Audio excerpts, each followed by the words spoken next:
Oops. Looks like we're live. We're live. Yes, we are. No, I just had an error. Sorry, I was getting InvestStream going. Let me get these in. Let me start this one going. We're live. All right. No, I just had an error. Sorry.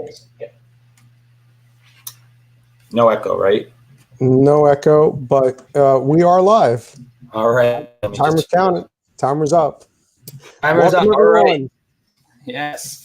Good afternoon. It's morning here. I don't know. As Punkage noticed, I look very tired, so I apologize.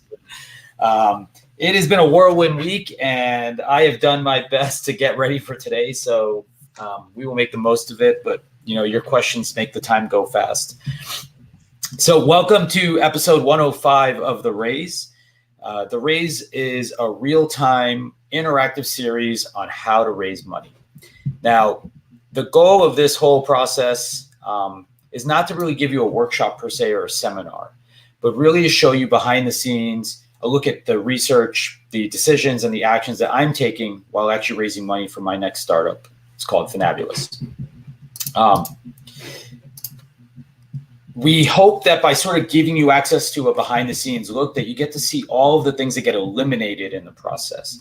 Unfortunately, when we're fundraising, we see a lot of like what the output or what the outcome is supposed to look like, but not all the steps that are actually involved in getting there. And in truth, it's the steps that you spend getting there that actually matter the most, because that's going to determine how effective the whole process is for you. Yeah, no, that's true. And I'm going to try and help out with all of that by acting as a mentor and providing some advice and insight to Greg and the Fantabulous team, and sharing a little bit about what angels or VCs might be thinking and how they work. I'll ask the same questions that I would ask as if I was investing in a company, but I'll be sharing as much information as I can about the best way to answer questions, and also share what might be going through an investor's head when they're asking a question or when you're answering a question. So that's what we're going to do with this. If you've got questions, we'd love to hear them. That's really important for the process. So, drop a question on the comment section below or on the website, foundercraft.com/raise, or email us at raise@foundercraft.com. So, Greg, we had a lot of stuff that we covered last week, and a lot of homework for you while you were traveling and speaking and a whole bunch of stuff. So I know it's been a crazy week. So we're going to try and, get to as much as we can, but don't sweat it, right? Yeah. You know what, Punkage, that is probably the closest to reality anyway, right? That you will have a million things going on and you're going to feel exhausted, and you've got like a ton of meetings to do. So I feel like it is a real life simulation of real life. Yeah. I hear you. So let's get into it. As I mentioned, let me get the right side going here. We did spend a lot of time. I did spend some time trying to refactor the slides from last time. And so I have done that. And in addition, today we're going to take a look at the product slide, I think, in depth. And just a note, originally when we started, our goal was probably to cover about 3 slides per episode in an effort to sort of, succinctly sort of show you the pieces of the process. But I think as we've been actually executing this process, what we found is that the iterations actually are they can consume your life. And so I think not because I was traveling, like, for example, I know what I'm probably going to put on the next few slides. Yeah. But I do think that, like, as I got feedback from you on the first 3 slides, it was sort of like a splinter in my mind, and I couldn't not work on those. Mm-hmm. Like before, sort of, I couldn't, like, I need to lay the foundation properly still. And so for me, at least, I wasn't able to just jump into sort of like skipping ahead to the next things without really cleaning up where it come from. That's fair. I think also, the designer in me, and as part of that process, you do start to lay out or create your template or your fundamentals about the process of presenting. And so you don't want to sort of have this stodgy thing where one part is sort of is working one way and then another one's in a different theme or state of mind or narrative changes. So I'm trying to maintain that consistency as well in the process. So just a heads up, this week we're going to do the product. I think what we'll do is by episode, we'll adjust and let you know what we plan to actually cover in that episode as we get closer based on where I am and the feedback as well. So let's jump into it. So the product slide, I feel, is, as a product person, myself, this is the part I probably try to take the most pride in. As an entrepreneur, I take the most pride in sort of identifying like a business model.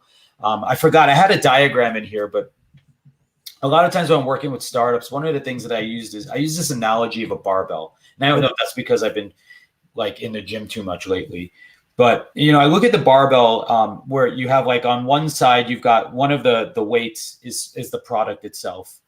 And the other weight is the market. And the bar itself is that business model that connects those two things. And I think too often a lot of folks will think that, the product is everything, or sometimes they'll think that the market is everything. And really, it's these three things working together that produce the result. Because, a barbell with one weight bigger on the other side doesn't work, or bigger on the other side doesn't work, right? And if the bar is missing or shitty, like it doesn't work either, right? And so that analogy, I think, is really important because a lot of founders out there will be like technology people or product people, and they may be too focused on this part and maybe not pay enough attention to the other fundamentals that are important. So I'm giving that warning as myself, a product person who can get overly excited about this part of the presentation. Have you found that to be true in your experience? Sorry, muted my mic there for a second. No, absolutely. I mean, I think all these pieces fit together, right? It's not, you can't take any of these things as a silo and look at them by themselves. They tell a story, right? And that story has to piece together and it has to flow. So yeah, absolutely. Great. So let's take a look at the product then. Yeah. So in the product, I think there's a lot of things, but the most frustrating thing for, I think, every founder out there is, how the heck do I fit all of the hard work I've done into one slide, right? And, there's almost no other place where this kind of a ridiculous exercise is going to happen. Because on your website, you can at least scroll. In conversations with customers, you have many slides explaining features up close and in depth. But in the investor and the fundraising deck, it's one slide, and it just feels like an impossible task when you start. And I've done a number of these decks. I've helped dozens of maybe probably hundreds of founders improve this version of their deck. And I'll tell you that I've learned a few tricks that I want to share today about how to actually get through this process. Mm-hmm. So I think the most important thing for me, or from my point of view, and I'd love to hear what you think, your broad thoughts on the product slide itself.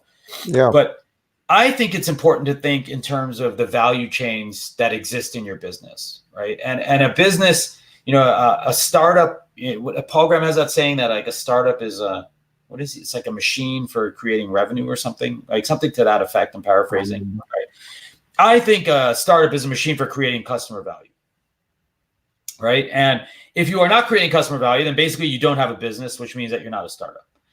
And I think that as product people and as founders and as entrepreneurs, what we are really looking for are where there are enough people that have that value that seek the value we can deliver. Mm-hmm. And so as we look at our business model, right, fundamentally our product may have multiple kinds of flows or value chains that exist inside of it. And so I think those value chains provide the opportunity as a starting point or a skeleton for thinking about how to frame the product slide itself in your actual deck. Now, there are a lot of different business models out there, and I think business models fundamentally at their heart represent the raw like DNA of what most value chains look like, right? Yeah. Right? If you had to as succinctly as possible describe your business, if it's B2B, we know that it's our business delivering value to other businesses. For B2C, it's us to other consumers. If it's B2B2C, which is like what my business is, we are delivering value to businesses, but the last part of that chain or delivery of value is actually for their customers, right, for consumers. And we see more emergent models coming out over time, direct to consumer being sort of a subset of, some of these B2C sort of models. There's B2D, which I don't know, or is it D to D? I forgot. But, like when you have developer ecosystems, right? Like, there's different ways, and there's so many more of these acronyms. So I'll pause here for you to provide some feedback, I think, on just sort of where we are. And what do you think about sort of this fundamentally? No, I think it makes a lot of sense. I mean, you got to really, I think this helps you figure out who your customer is really going to be and how you want to position the message and the product for that customer, right? So this is a great way of just isolating a lot of noise out of the process and really diving into which bucket you fall into, right? So I like the way you've broken this down. Yeah, great, thank you. And I do think that going from here, what it provides you, as you said, right? Like I have a slide later that talks about this, but I think the only thing you need to worry about is the value that you deliver. Yeah. Right? And like, I think you can tell if your slide has succeeded by whether or not someone understands the value you deliver. Right. Right. If you don't get to that, you've likely failed. And by the way, I think my slides probably failed at this too. So we'll see in a second. But I do think then that we have to appreciate the chain as value, that, right. And I borrowed from the classic South Park episode, which is, I think, one of the most quoted slides in startup land, which is, step 1, collect underpants, step 2, and then step 3, profit. Right. So when we look at these, I mean, I've always been an entrepreneur, but when that episode came out, it was just so salient, like, to me at the time, that it is also it is so interesting that how much they figured out, really, I think, in that phase. And this was like in Web 1.0 days, I think, when this actually came out. This is way back. And I think what was so interesting about this slide and why the value chain part is so important is that a lot of times we can confuse features for value. Yep. Right. And so this, and I think this is a lot of what, like, this slide or the South Park episode was really trying to convey to people, was like, well, they're like, well, you're going to do something, AKA your features, and then profit. But you didn't figure out all of the things in the middle that actually are reasonable, right? Because like a good product manager is should be prioritizing things that are actually creating and delivering value, right? Yep. Not things that scratch a personal itch, not things that are cool, not things that any of those things may happen. But sometimes the most valuable products are the most unsexy, uncomplicated things in the world, right? And they do phenomenally well because what they really do is create value. Yeah. Yeah. So I do think, like, step 1, as we said, is really, I think, understand the chain, the business model as your chain, right? And then look at that chain as value. So you're looking at the flow of one resource or a value throughout that system to ultimately help you get to the point where you can understand why you should be profitable, would be profitable, et cetera, right? That usage is all driven by the value that you're creating. I'm in the wrong slide. Hold on. So we get to this. Then I think what happens is, as we start to continue to think about how to shape and tell the story for our product slide, you have to look at the chains. Right now, sometimes there are more than one chains going, or value chains sort of in play inside of your actual business, right? So I'm using here an example of like what Fantabulous looks like, where because we're B2B to C, right? What we end up having is we actually have two almost distinct flows, right? Or two value chains. We have one where the consumer is interacting with our product on our brand or customer's behalf. And then there's our customer as user actually gaining value from our product itself.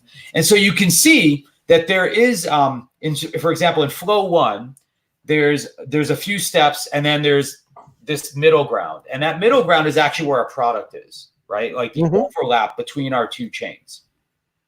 Now, if you're a B2C company, let's say like you're just selling to consumers, you maybe create a product, you offer it out there, it has some capabilities, some features. Your value chain may be very short, right? Like create awareness, excitement, or passion, and then you try to convince them and then sell them, right? But the reality is that there is no other part to the chain, and that means you should be able to accomplish presenting your product in a single slide. And the reason I try to break out these chains separately is for you to understand the overlap, because from a visual point of view, when you're presenting this information, it can get very, very complicated if there's too much stuff going on in the slide. And I think the theme we've said so far already is you don't want to convey too much. You do not want to overload people, right, with information. And then it's really important, as you mentioned in the first episode of this C-part miniseries here, really thinking about how the narrative is going to relate versus like the deliverable that you may be hand off or ship out, right?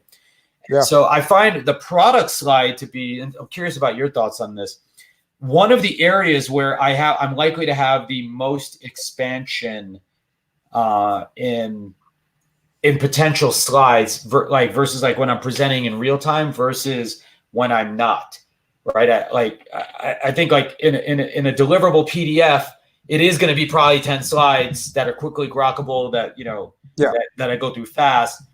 In a real presentation, though, I'm going to give myself or afford myself a little extra time to dive into the product. I think that makes sense because, when you're sitting in front of somebody and you're talking to somebody, they're going to want to start asking questions about the product, right? So as you dive into it, it's going to open up a whole discussion about the product and other things that it relates to. So, product will immediately fall back on market, right?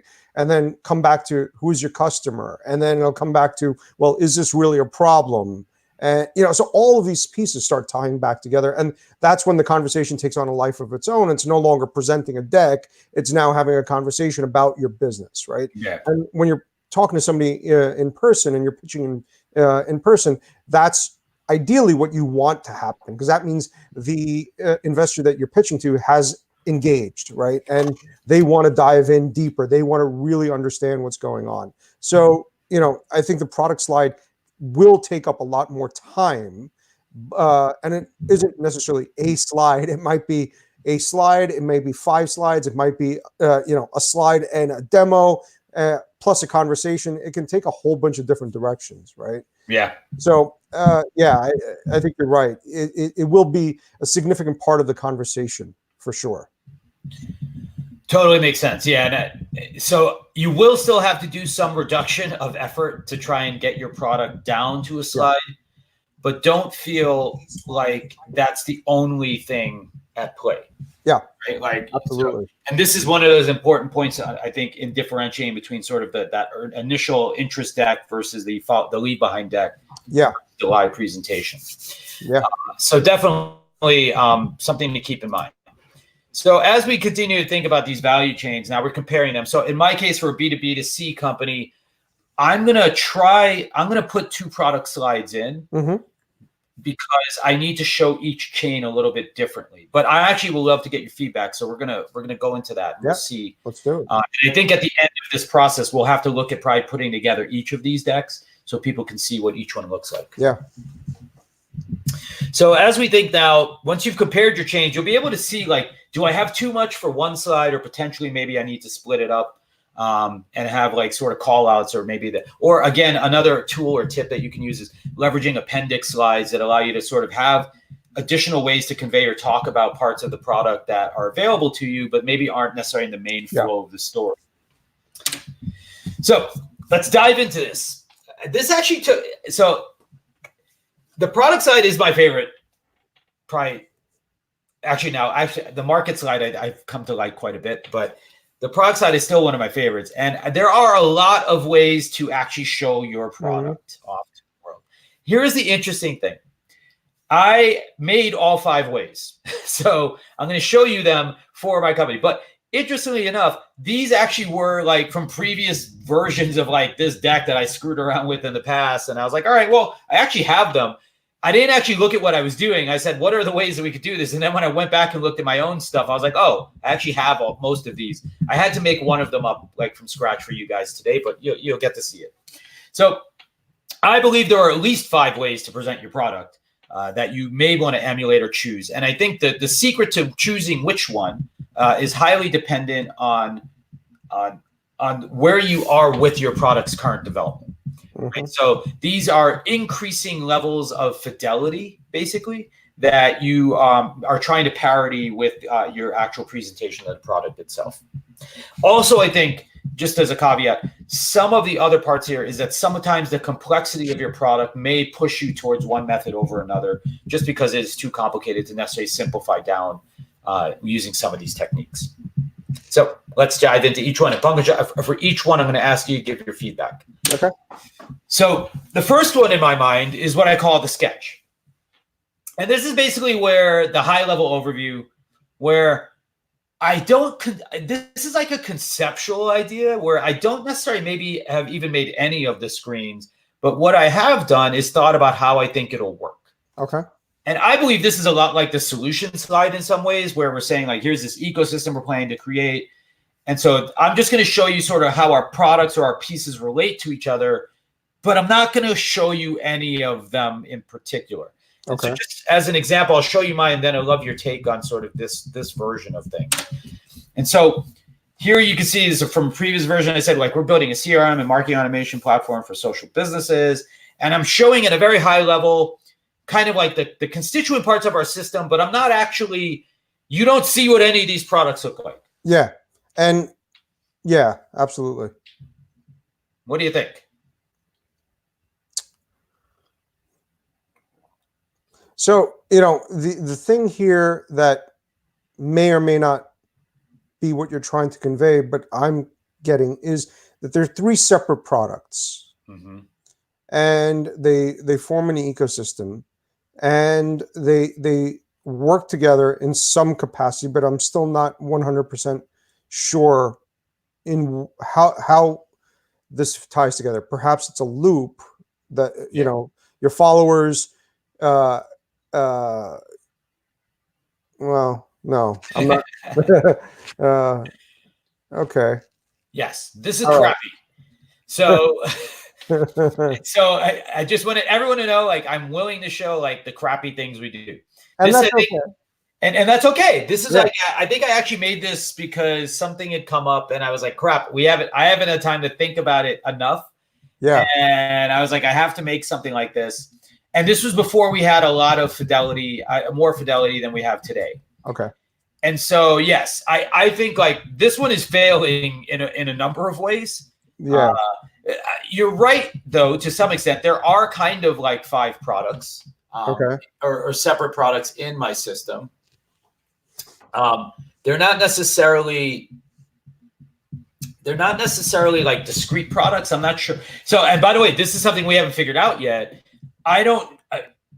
We may be selling them independently. Okay. Be like name our own application. And I do feel like a lot of times, like, we build systems, some of the advice you get early on is when you're building a new startup, build something, do something small and do it really well. Yeah. And that's great advice, but even small doesn't necessarily mean that it only does one thing. Right? Like that one thing may be a collection of tasks that have to work together. Yeah. So in our world, I'm sort of showing that those tasks are working together, right? Because in our system, our universe, we have like this part that's the Fantabulous asks is the B2C part, right? Where our actual consumers are interacting with, our business customer in one way or another, which gets stored in our fan base, which is like our CRM, which then like is connected to potentially our automation system, which is like our activation engine, right? So that's what I'm saying in this slide. Yeah. And the idea is that the broad workflow is turning like these anonymous followers ultimately into customers. But forgetting my slide, which doesn't really matter, I think, as much, you may find yourself in a situation where this is something you are trying to convey. And again, this is why I say it's a lot like the solution slide, because it's kind of showing a high level overview. It's where you maybe haven't committed to an actual thing. It may be used in conjunction with a demo because you're like, well, I want you to understand the broad strokes, and then I'm going to show you what this really means. Yeah. Right. So that's why I sort of have this in there. It may be one of the things, it may be the first thing you start with, and then you evolve over time to the more advanced layers. So as you move through, another way to accomplish conveying what your product does is really just talking about the features of it in some way, as opposed to like actually like trying to diagram it.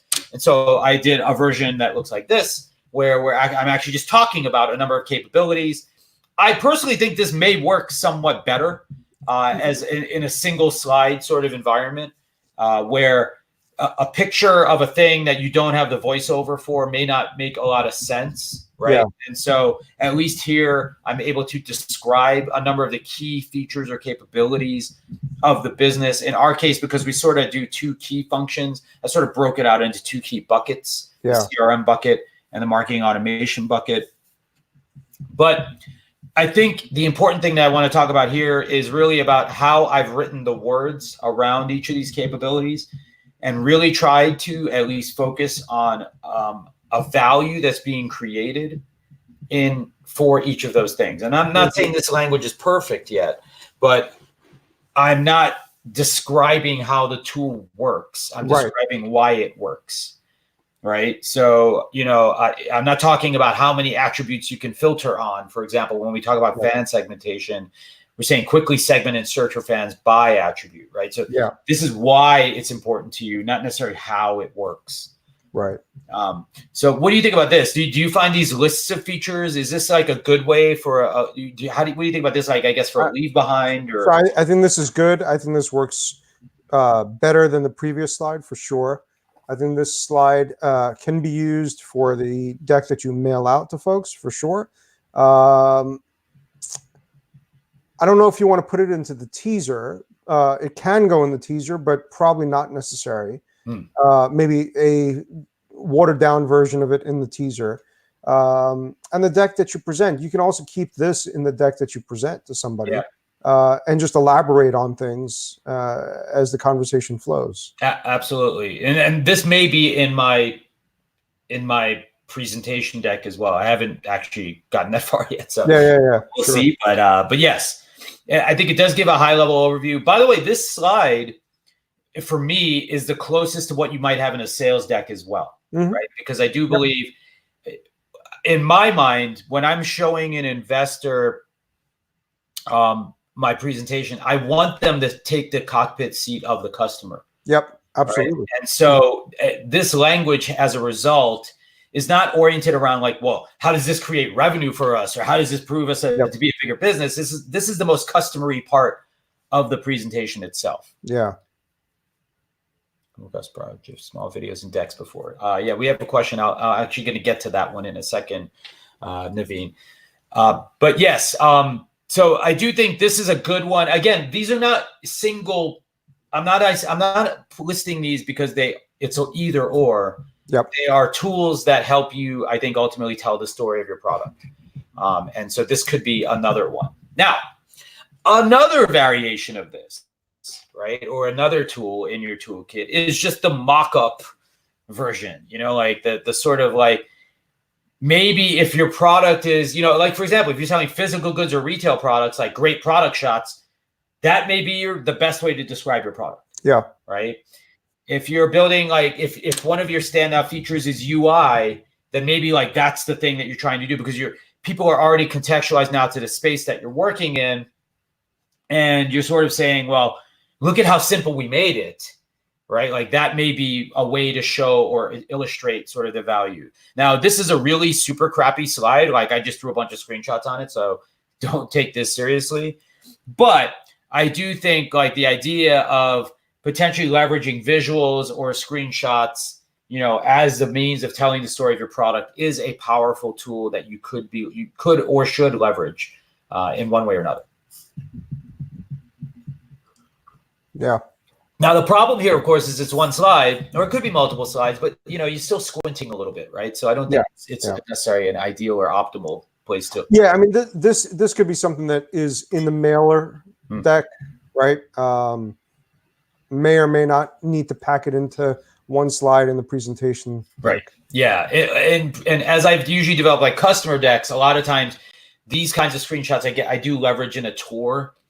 So after that first slide where I talk about the features, I usually will drill down, into each of those ones, or the ones that things that don't matter shouldn't be in your deck. Yeah.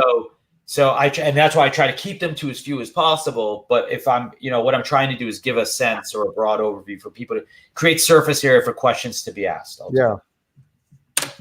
Okay. So the next way, another common technique. And so Naveen, you were asking, like, did we ever come across product demo GIFs or small videos? Absolutely. I do think it is a method that we absolutely can use, that you may want to use. It works really well when, there just load times between screens and like the setup and moving around maybe is too long. So what you can do is use video to sort of create a version of this. Now I'm going to try to do this. Let's see if it works. I made a video of how Fantabulous works for our YC application. I'm going to try to play it here. Let's see what happens. Okay.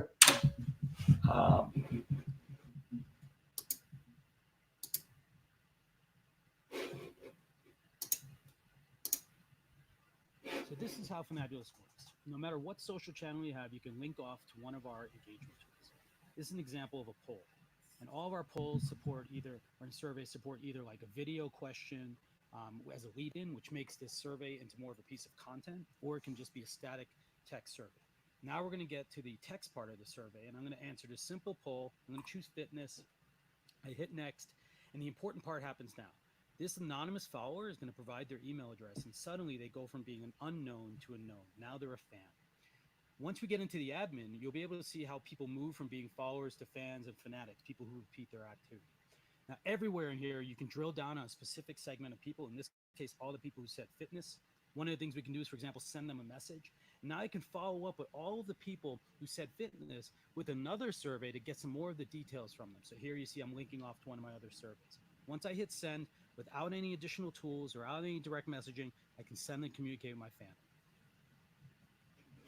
So I think the audio may have come through, hopefully. Yeah, the audio came through. It was a little low. Faint, but I don't know how to turn the volume up on that. So. Yeah.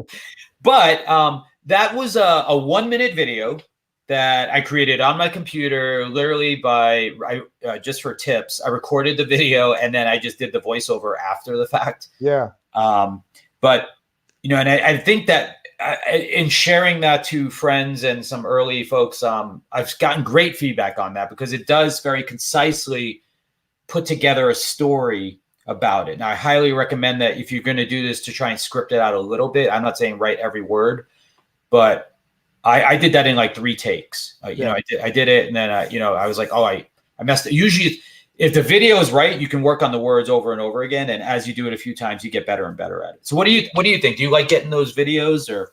So I did see the video before. I don't know if you remember, like way back, I had seen the video. I do like the video. I think video can be a really great way of showing off the product, and especially when the product is really early and might be a little buggy and might break in some places. So I think video gets the demo out in a way that you don't really have to worry about it breaking while somebody's trying to play with it or while you're trying to show how it works. So I think the video was good. It was short. It got to the point. It showed me exactly where value was being created for your customer. Yeah. And the thing I like about video, and a lot of folks these days, as the more state of the art in product development, still using like a prototyping tool anyway, right? Like that particular video, even though the software is actually real, I still used our prototyping tool to create the video because I could plan in some other things. There was parts that weren't real yet, and there were parts that are real. And that, I think, is one of the powerful parts about having access to like a Figma or a Sketch or something like that these days. Yeah, is that you can turn, your collected thoughts into sort of a real video that demonstrates your value without actually having to necessarily complete all the development, right? And by the way, you should be doing that anyway, because that's how you get great feedback from your potential customers on like, is what you're making good or not, right? and is it moving you in the right direction? So I like by the way, I've never used a video in the past. This is the first time I've actually ever done it. Okay. And so I'm really enthused about how effective like that video was. Now I plan to remake that as the product becomes more real, and I also plan to like refine it some. Other folks, some of the feedback, for example, I've gotten, just to share that so people understand sort of like what could be wrong with a video like that. The example I used was like my own account. Some folks were like, well, if you're selling to brands, they were like, you should use a brand account. So it's, some of it is in a lot of ways like selling a house. Like, how do you stage it can make a lot of the difference, right? So even in a video, like if you're able to add like text overlays to maybe highlight things, after the fact, or if you can add visual or written descriptions or words to maybe help to annotate what's going on in addition to, or highlighting or spotlighting parts of your video, a pure play. For example, my video was really small, and obviously that could have been bigger. I didn't make it bigger. Should have. So little things like that you will see or get feedback on. Just be prepared to potentially iterate. So Greg, I know some folks in the past have talked about, doing a video that looks good is expensive, right? And so a lot of founders haven't necessarily gone down the route of doing a video because they think it's going to be expensive. Could you tell us a little bit about how much time and how much money it costs you to do that simple video? That video took me about 6 minutes. That includes the multiple takes on the voiceover? Yes, 6 minutes total to do the actual video. Now, of course, I had to make the prototype, right? And like, yeah. But honestly, I used QuickTime Screen Recorder. I opened up a browser window. I made it the right size. I said, record this square right here. Yep. I just did my thing. Yep. The video was one take. I didn't even use Premiere or any other tools to edit the video because the video was already the size I needed. Yeah. I then used I did use Premiere after to add the audio on top. Okay. And that was it. And you can record audio like right into Premiere, so you don't even need to do that. There's a lot of online video tools as well, though. You don't need like a fancy video tool. Yep. And even if you can't do that, then use QuickTime and just record your audio right as you're doing it. Yeah. It may take you a few more takes because you're doing all the steps at the same time. So that did save me a little bit of time, but honestly, like super easy, like 6 minutes. Now, look, I wouldn't use this for customers. So I do think there's a distinction between a video for a potential investor and a video for like your website that's going to be used in marketing, right? Like, absolutely. By the way, the cheap way to make marketing videos is literally to do it in Keynote or PowerPoint and export it to a video.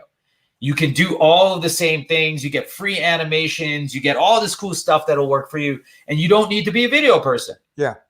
So you can definitely do video like this very, very cheaply. I've also seen, by the way, if you're the kind of person who like those animation videos, I'm not personally a fan of them, but only because like I feel like the fidelity of what you're doing should really tell the story. And so switching out of it feels like, for products, that is, right? I think for other things it works. It definitely works better.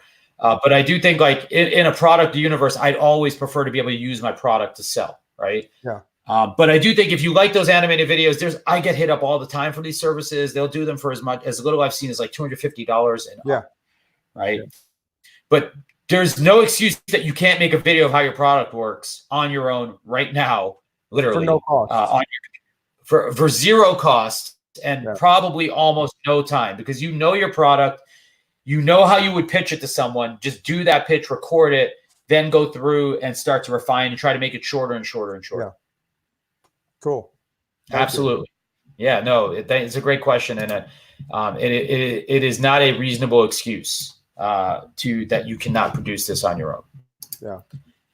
Hi, Maya. Nice to see you. Thanks for being back. So then the last one, our last actual use case, our last way to do it, or method of presenting your product, is the demo. Yep. And you know how that goes. Oops.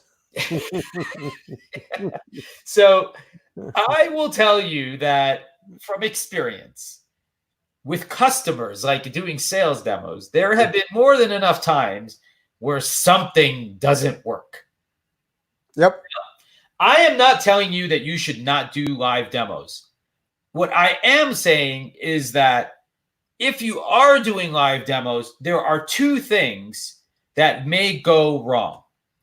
The first thing is that your shit may not work.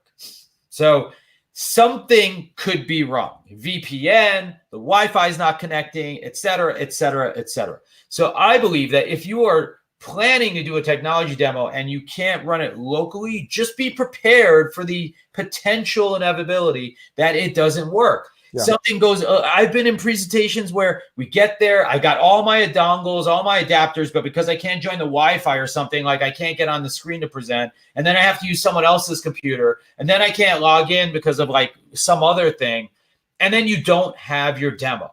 Yep. Right? So if you build the entirety of how you're going to talk about your product around a demo, you may find yourself very unhappy, right, in the process. So I think what I like to do is to have a demo link potentially off of like any product slide that I maybe have, where I could go see a live demo. So if I know we have time, if I know we have connectivity, right, if I know the servers are running because the team has sent me a message saying everything is good, right, great.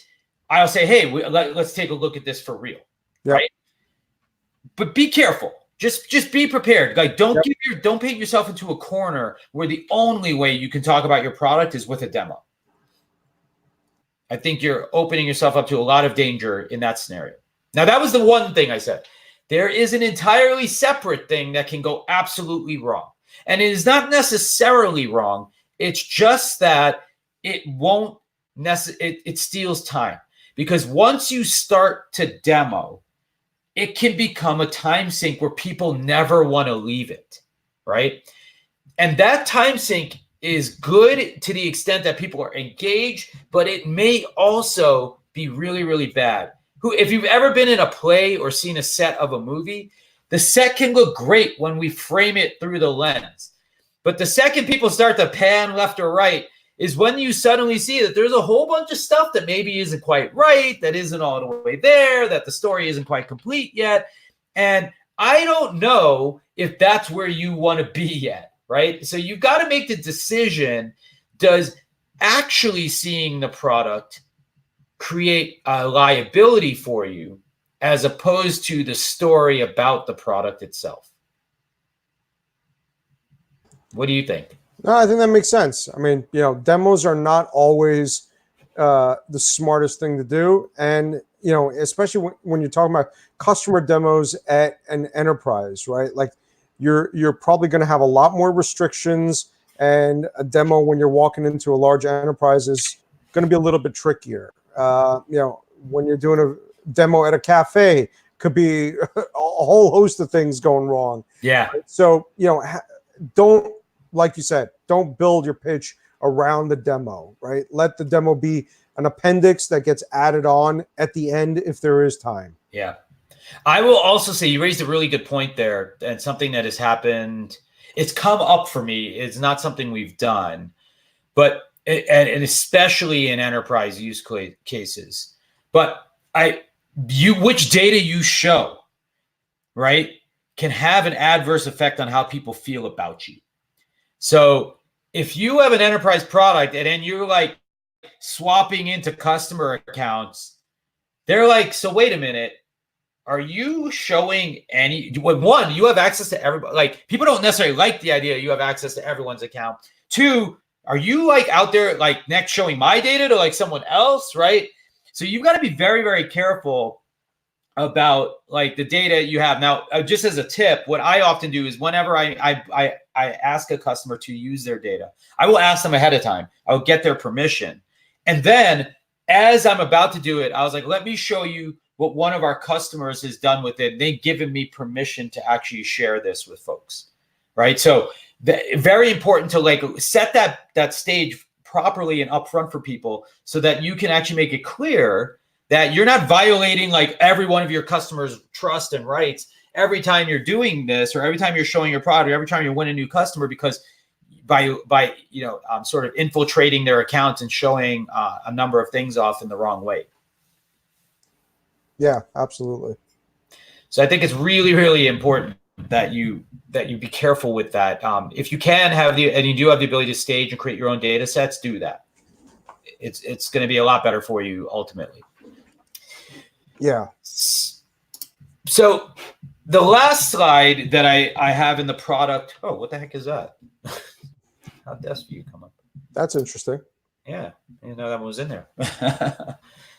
The last slide that I like to sort of have at least in your consideration or in your toolkit when talking about your product is the advantage that you create or why your product over another, right? So obviously we want to be always talking about the value that we're creating. I think if anything you take away from this talk is to remember what is the value you're creating with every bit that you do and every bit that you share. But sometimes it's a bit for the forest for the trees, right? Because even though you're still doing it, you're talking about capabilities that doesn't necessarily set the stage for like, what are we creating in the universe? I'm a huge fan. Have you seen the greatest sales deck ever seen? There's this great article that I'll find a link to. And it's called like the greatest sales deck I've ever seen. And Zuora, this subscription company, actually was using it. One of their investor or advisors had put it out, and it what he does is he walks through like a way to do an enterprise sales pitch. And I actually use this with a lot of our FounderCraft clients. I make them do this go through this process of doing this presentation this way, regardless of the fact that they may not be an enterprise company. Because it is such a good format. I'm sending it out in the links right now for anyone who's curious. It's right there. And one of the things that he talks about, it's such a great thing. He has like 5 sort of great slides in it. He says, step 1 is to name a big relevant change in the world. That's really your market, right? Mm-hmm. Step 2 is, he says, to show there will be winners and losers. So he shows how the people who are doing what you do or proposing they do are winning, and how everyone who ignores it is losing, right? And then the third one, which is where it becomes important, is he says to tease the promised land. Mm-hmm. And so this is where I think the advantage is. He says like what he suggests is to talk about what the world would look like if all of what you did was pervasive. Right. And so what does a customer enabled by this world that you're imagining or talking about, what do they get? And then he goes on to say you should introduce your features as what he calls these magical gifts for overcoming the obstacles that you are going to encounter on the road to the promised land. And what's interesting here, and that's why I think that the advantage is so important, is that it's a means or a method of summarizing those magical gifts and talking about the world that you've created for the customer, right? What are they getting out of it?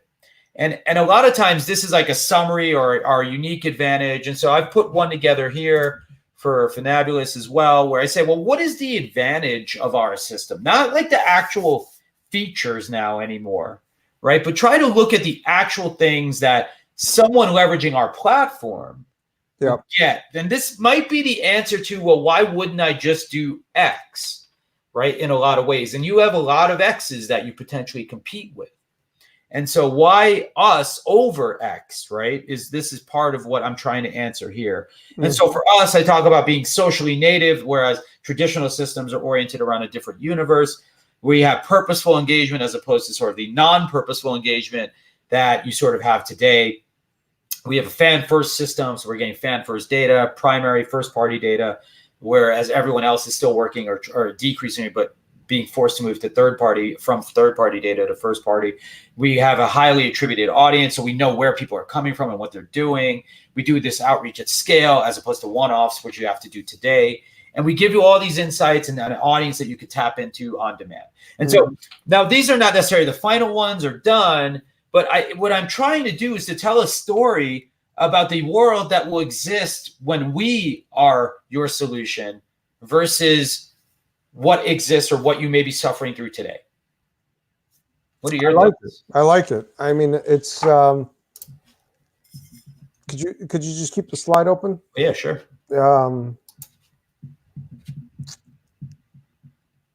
I like that it tells a story, and I like the way that it's not focusing on features or anything like that. It is focusing on, the value and what's the advantage for customers when they're using this, this whole system, right? So I think this is a good slide to have. But at the same time, it's not necessary that every pitch or every deck should have this slide. No. I know a lot of decks probably won't have this slide. Yes. Most don't. That's right. At least most of the ones that we see at a very early stage, they don't. Yep. And I think part of that is because for a lot of startups, it's hard to really figure out what would things look like when the product is completely built and everyone is using it, right? It's kind of hard to project that out. Yeah. But I think it does add an extra punch being in the deck. Thank you. And by the way, I would say, like, I think people have a hint at this, and so you may not know for sure that you'll execute to that. Yeah. But I do think you probably directionally sort of understand the way, as a founder, I would say, like, the way that I think about this slide, I think about it from the point of view, I was like, how should it work? Right?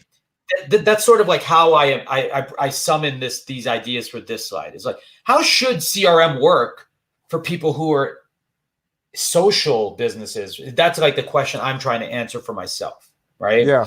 And I think, like, also, like, you gather this experience over time. I've been in this space for 10 years, so I know a lot of these problems from, like, my own customer's point of view somewhat intimately at this point.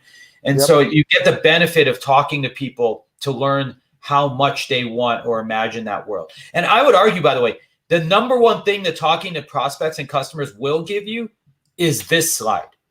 They won't tell you a feature. What they will tell you is how they think it should work. Yeah. Right? Like how the world should work. Right? And to the extent that you can summarize that, I think you create a good sort of frame around the whole thing that you're creating. Yeah. Now, for me personally, I might have the list of feature slides and this one as the two that I put into my mailer deck.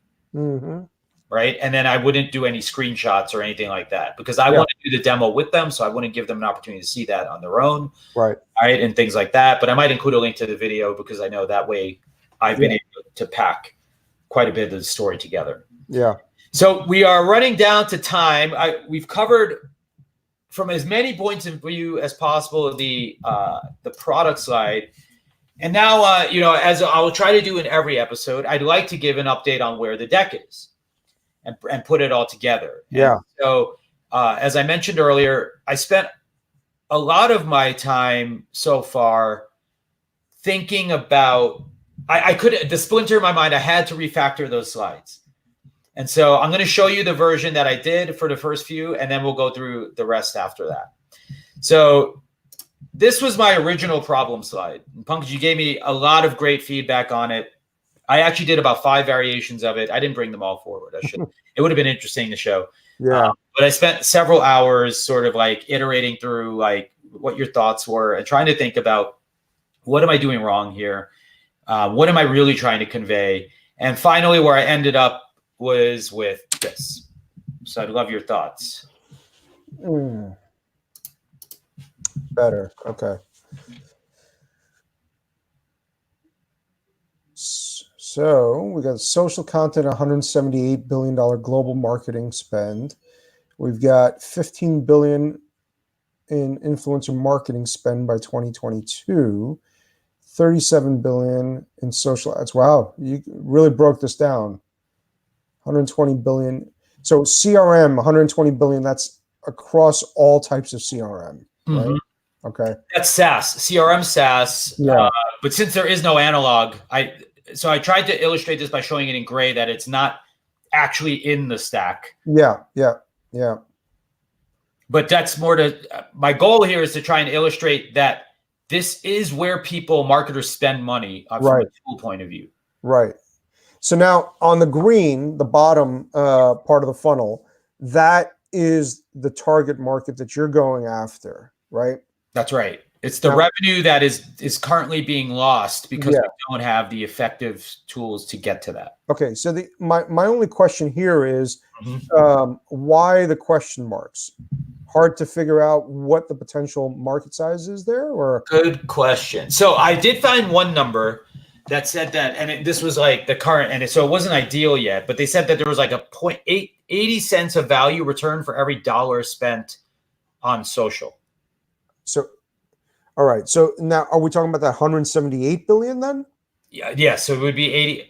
So 80% of that. I'm gluing together some stuff here, so I can't but yeah, theoretically, from this number, there, and again, because our tools don't exist, I think that's why that number is actually lower, right? But the return value is about 80 cents on the dollar. So I could technically put a number here that is 80% of 178 billion. So that's about 142 billion. Yeah. Okay. Okay. That sounds like a precise number. I don't think that's an about.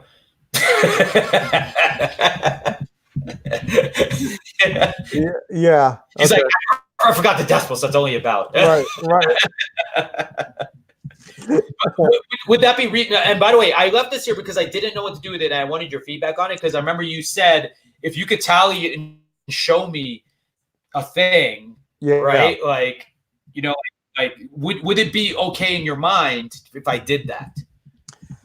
So, yes and no. I mean, that's why I left it as questions, because I was like, it's a kind of a. Yeah, like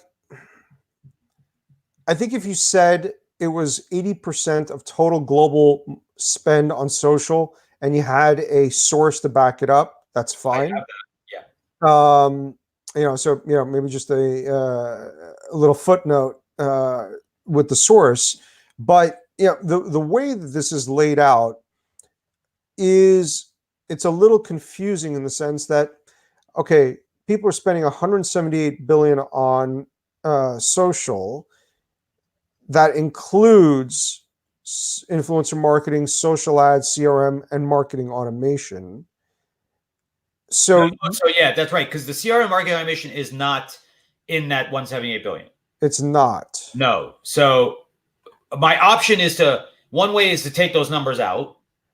The CRM, the numbers from CRM and marketing automation.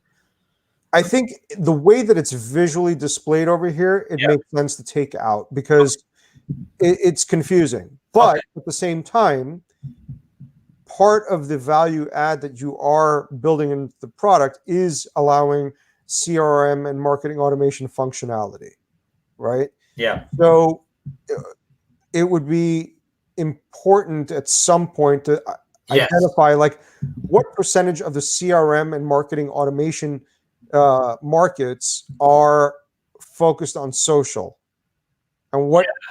And that part's been hard because. Yeah. So I mean, because it's not really a defined category today, right? It's in the mix. So no one. Yeah. I've tried to research it, but no one's called it out. Yeah.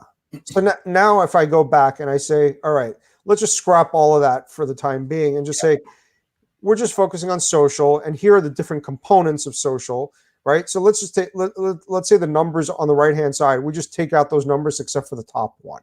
Right. 178 billion is, that includes 15 billion in influencer marketing, 37 billion in social ads, and maybe CRM and marketing automation are, separate funnels altogether.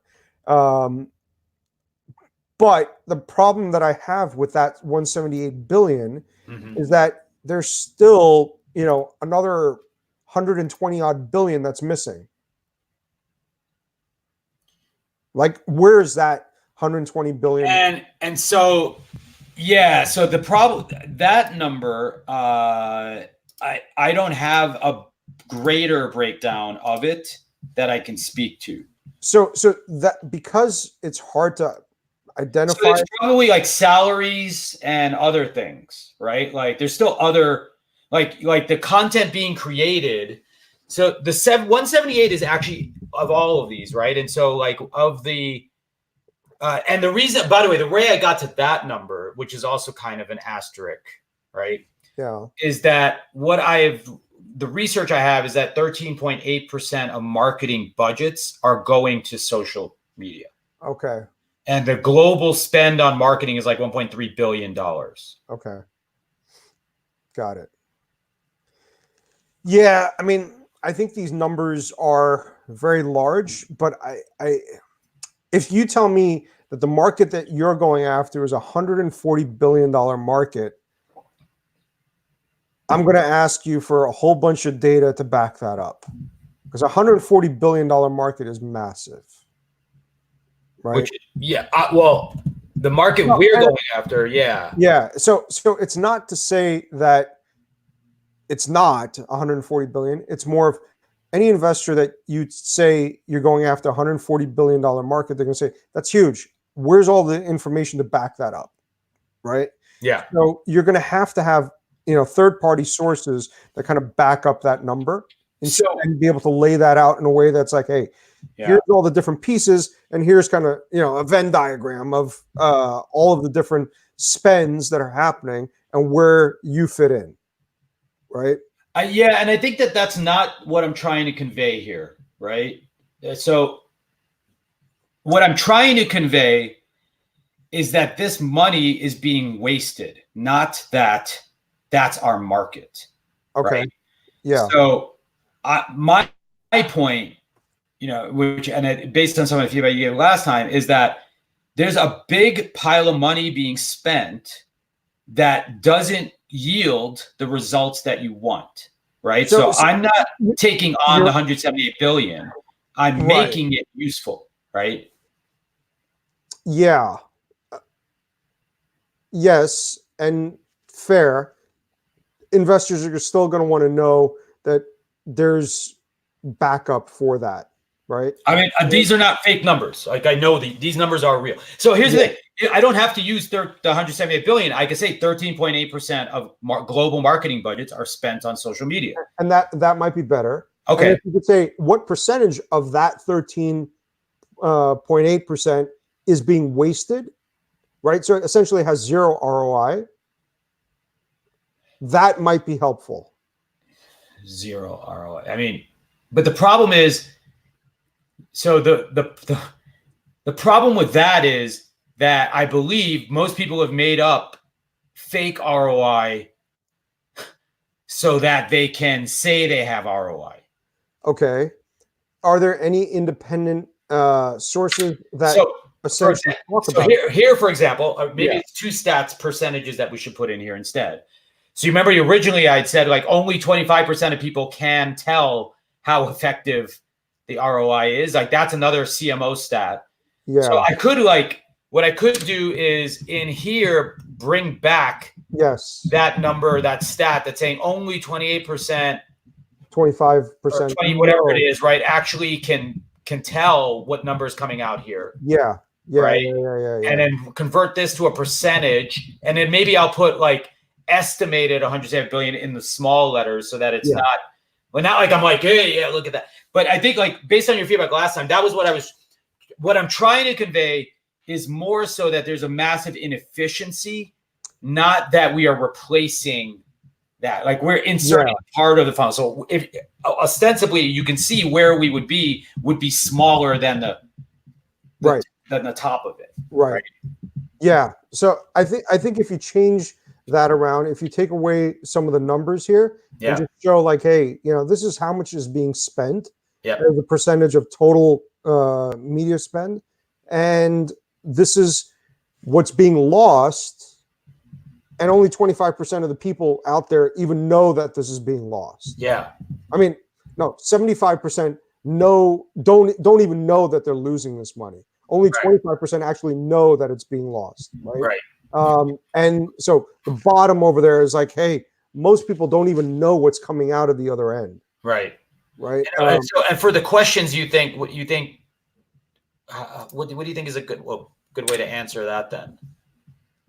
Go back to that 80 cents, just indicating how much could be made. The 80 cent or do nothing. That's a tough question. I don't know how to answer that. All right, we'll try it next time. different, because different people are going to react to it differently. And Totally. So there's no one answer that will work for everyone. But I think if you say, look, the whole global marketing spend is this. Yeah. This is 178 billion we know is being spent on social media. Yep. And out of that, people can only identify. Only 25% of people can effectively. Only 25% of the marketing managers out there can even identify their ROI. Yeah. Right? Means that there's $178 billion that's being spent and no one really knows. Yep. What are they getting from it? So this is where Fantabulous starts helping to answer this question. Yeah. So what I can do I think sorry to interrupt you, but I think the answer here is no one knows. Yes, that's right. Trust me, I've tried to figure it out too, and I can't even piece together an answer, right? Yeah. Because like I said, it's about a third right now, like how brands use social, how they measure ROI. Yeah. Right. A third are doing it just for awareness. A third are basically doing it for some like engagement, and a third are doing it for revenue or conversion. Yeah. Right. Yeah. But my bet is that if more of them want revenue, but they're not able to get that because of the attribution models and the lack of the ability to contact people and follow up with them and to nurture leads. And so giving them a system, the growth opportunity is to make that 30%, 50%, 60%, 70% that are actually saying, no, we do this for revenue now. Yeah. Yeah. No, okay. I've got some thoughts. I'll iterate, and I appreciate that. It was good feedback, and we'll try it next time. So cool.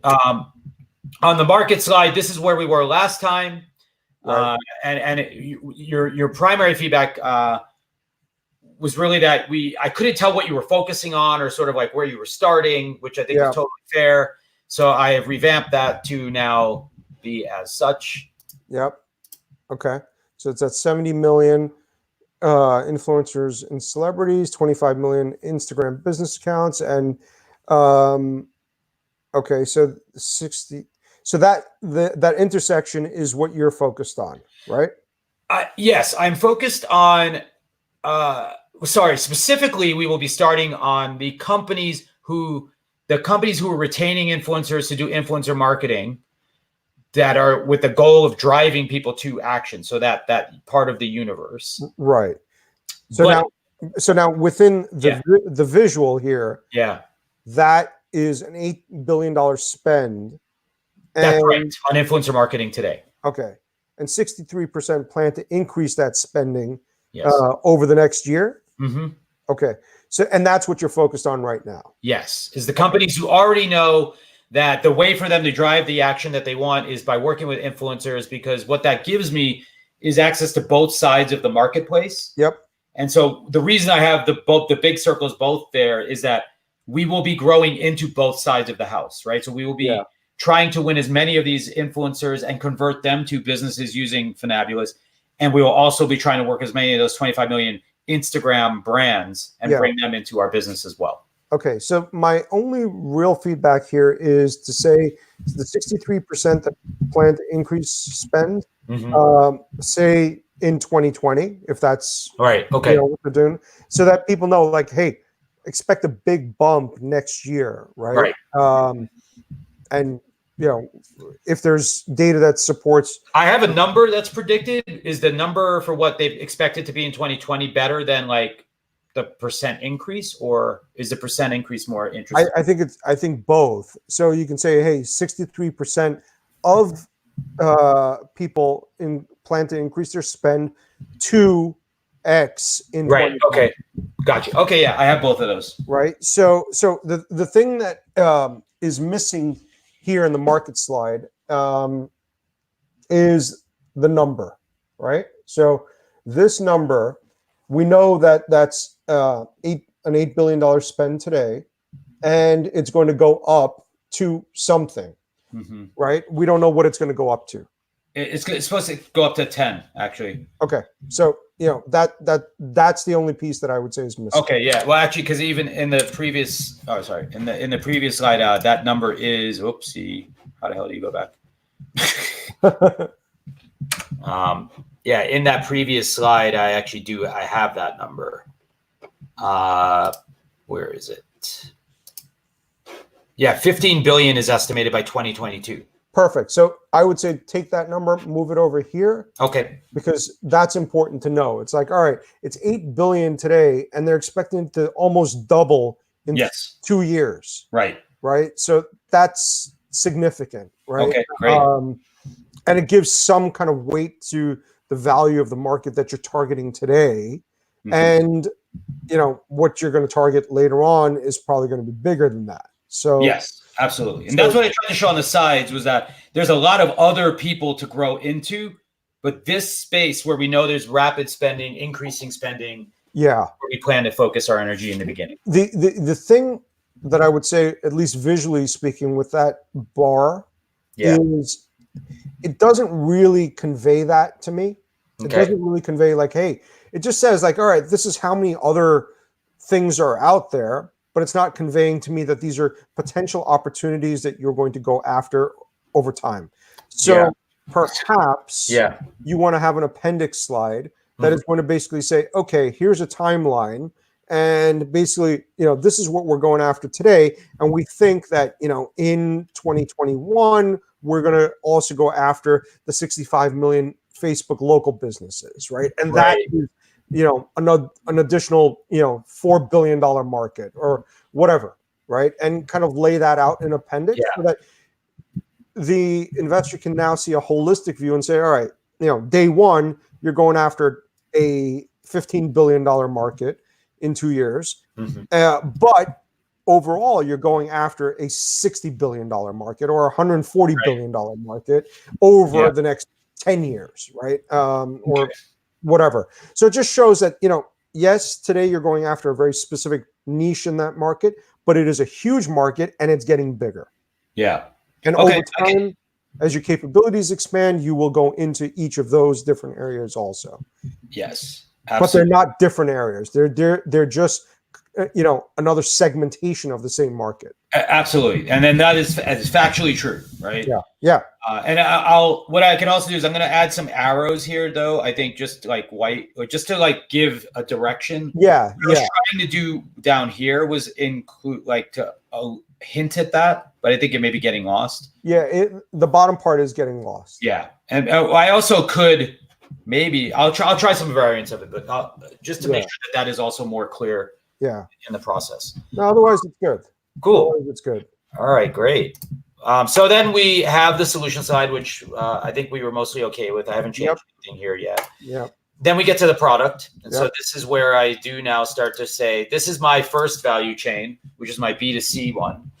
And so what I'm showing is what's happening in the consumer realm, where we're going from like anonymous social engagements to actionable things that brands can do. And so I show a number of ways that our product was used by one of our clients, you know, by leveraging Instagram stories, by personalizing with influencers, and then using it to capture different kinds of content. So product preferences and demand, building custom audiences and lists by in this case, like where they're, and this would be done in the voiceover.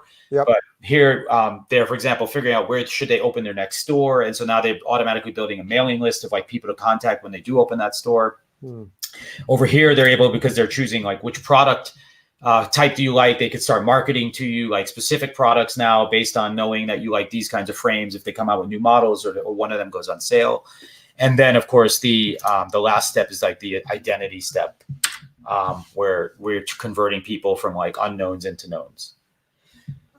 So this is my B2C sort of part of our business. And we're at time, so I'll probably just go through here unless you have any glaring feedback. No, it looks okay. I think it looks okay. Yeah, and then on the B2B part, which is really where our customers are using, you know, us on the back end, I wanted people to have a sense of like what the system looks like and what it does. So I highlighted sort of 3 key capabilities, which I would cover in the voiceover. But, you know, our sort of fan management and scoring. And one of the key, as you remember from previous episode when I did my analysis of like the key capabilities that a CRM and a marketing automation system needed, this is we're showing how we cover some of those key points. So fan management, lead scoring, segmentation, and then of course the automation and conversion tools as well. Yeah. No, that's good. And then I did the Advantage slide, which I showed Mhm. previously. Yep. So that is where we are. Like I said, I tried to get as much done as I could in a few days. Yeah. On plane rides and whatnot in between talks and chats. No, I think we got a lot done. We did, and I hope it was effective and useful for everyone out there trying to learn about how to really dive into the product slide. Of course, you spent months and months and months and maybe years building your product, so it's going to take time for you to sort this piece out, and that's okay. Just remember, you have a lot of tools available to you. We hope we shared some of them with you so you have a sense of what's possible and what you can use or not use. Just as a reminder, our next episode, we were supposed to have one on Monday, but I just will not have enough time to get that much done by then. So we will do one on Tuesday of next week. Same bat time, same bat channel. Absolutely the same time. My guess or hope is that I will refine these slides, obviously, and I will. If you have thoughts on the slide you'd like to see next, by the way, you can leave it in the comments, and we'll consider those good votes for like the candidates for the next slide to work on. If not, I will try to go in order. Some of them I have in my brain a little easier than others, so I may work on those next just because it'll be easier with the time I have to get it done. But if there's a specific slide that you'd like to see next on the show, by all means, drop us a note in the comments and let us know. We'll be happy to try to work on that instead first. But we will get through all of them, I promise. We will. So thank you very much, everyone. Have a great weekend. You have been watching The Raise. If somehow you made it to the end and don't know where you are, this is The Raise. It is an interactive workshop or series where we go behind the scenes to show how to build your investor deck and also how I am raising money for my new startup. You can find more details at any time at foundercraft.com/raise. All of our episodes are there, including this one will be there shortly, as well as any information about future episodes. You can email us if you have questions to raise@foundercraft.com to reach both of us. And by all means, if you want to give Fantabulous a look, you can check it out over here at fantabulous.com. Thanks, everyone. Have a good weekend, everyone. All righty. We'll talk to you soon.